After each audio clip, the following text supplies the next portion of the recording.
Salut salut! Cette semaine, une fois n'est pas coutume, on va parler d'un héros dont j'ai pas l'habitude de vous parler, et pour cause, je le connais pas très bien.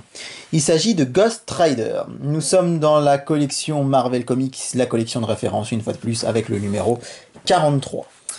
Ghost Rider, Enfer et Damnation, c'est signé Garth Ennis au scénario et Clayton Crane au dessin. Alors, l'univers de Ghost Rider est un univers relativement fermé, puisqu'il n'existe pas des tonnes et des tonnes de comics, surtout en version française chez nous de Ghost Rider. Et c'est toujours un plaisir pour les fans du motard des enfers de voir un numéro sortir. Alors, ce Ghost Rider, voici quelques images, quelques illustrations. C'est donc avec plaisir qu'on le retrouve dans cette collection, surtout quand on est fan du personnage. Alors, pour info, Ghost Rider, il est apparu en 1971.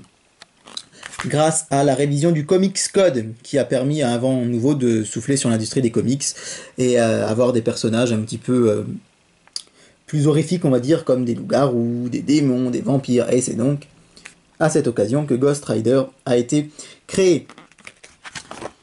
Et pourquoi je vous parle de ce comics particulièrement? Alors, moi je suis pas un grand fan de Ghost Rider, pour être très honnête avec vous, mais il me paraissait intéressant de vous en parler, déjà parce qu'il y a des fans. Et puis surtout, par contre, je dois vous l'avouer, fou amoureux de Clayton Crane, qui est un dessinateur qui me rend vraiment gaga. Regardez-moi la qualité de ses planches. C'est extrêmement réaliste. Par moments, la limite entre dessin et photographie est vraiment floue. C'est vraiment des dessins magnifiques. Et rien que pour ça, rien que pour le côté esthétique, c'est un comics qui vaut le coup. Point de vue du scénario, on est dans quelque chose de quand même assez hors du commun. C'est pas tout à fait du classique. Et on a Ghost Rider qui est mis en scène avec des personnages un petit peu mythologiques, avec des personnages qui nous viennent, voilà, regarder des anges, séraphins, etc., etc. Et puis voilà, c'est plutôt un comics un petit peu corrosif avec la religion, ce qu'on n'a pas l'habitude de voir en général dans d'autres comics qui sont un peu plus consensuels. Alors on est donc là dans un univers mythologique, dans un univers déique, avec toujours Ghost Rider. Et regardez, voilà une des planches dont je voulais vous parler, c'est cette grande différence qu'on a entre ces couleurs froides de la nuit qui représentent les anges et ces couleurs chaudes, rouge, jaune, dans lesquelles Ghost Rider apparaît. Et encore une fois, les dessins sont magnifiques. Je pourrais vraiment vous montrer tout le comics, je pense qu'il n'y a aucun endroit où je vous dirais ouais là c'est un petit peu moyen. Non, non, regardez-moi la qualité des détails, la qualité des dessins. Alors encore une fois, point de vue scénario, moi je suis pas fan de Ghost Rider, donc j'ai eu un peu de mal à m'y plonger vraiment complètement, mais c'est assez facile d'accès. Si vous êtes comme moi, vous avez jamais lu du Ghost Rider, vous pouvez le lire sans trop de difficultés, sachant qu'on est quand même là... encore une fois, avec des dessins qui valent vraiment la peine.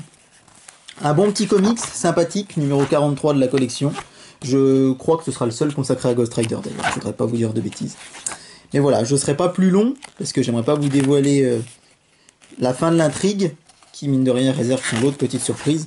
Mais pour vous dire que voilà, Ghost Rider, Enfer et Damnation, un comics qui ravira vraiment les fans du genre. Alors en lecture annexe, je vous rassure, je ne vous parlerai pas des films Ghost Rider qui sont de véritables purges avec Nicolas Cage. Ça, c'est fait, c'est dit. Alors, je vous ai dit, il n'y a pas beaucoup de comics Ghost Rider qui sortent chez nous. Et alors, là où c'est vraiment un peu rageant, c'est que regardez, Marvel, les incontournables, c'est sorti, je sais plus, il y a 7-8 ans. Numéro 10, consacré à Ghost Rider. Et qu'est-ce qu'on retrouve à l'intérieur? Enfer et Damnation de Clayton Crane. Alors c'est là où c'est vraiment décevant parce que je trouve qu'il sort rarement du Ghost Rider chez nous, enfin il en sort quand même un petit peu. Regardez la planche, je vous l'ai montré tout à l'heure.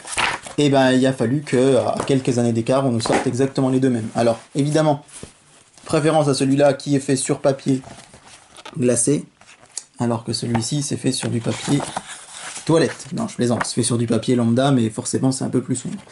Donc voilà, attention, si jamais vous êtes fan de Ghost Rider, que vous avez acheté celui-là, ça sert à rien d'aller faire un doublon.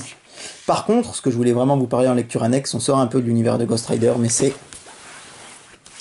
les Spider-Man et Carnage, dessinés par Clayton Crane. Alors encore une fois, c'est sans doute l'un de mes dessinateurs préférés, enfin c'est même pas sans doute, c'est un de mes dessinateurs préférés.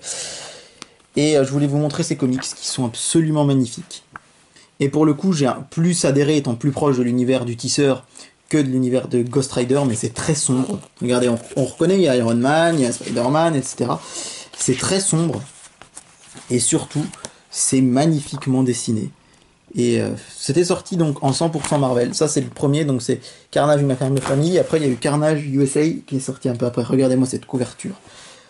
La qualité des dessins, les détails, c'est juste magnifique.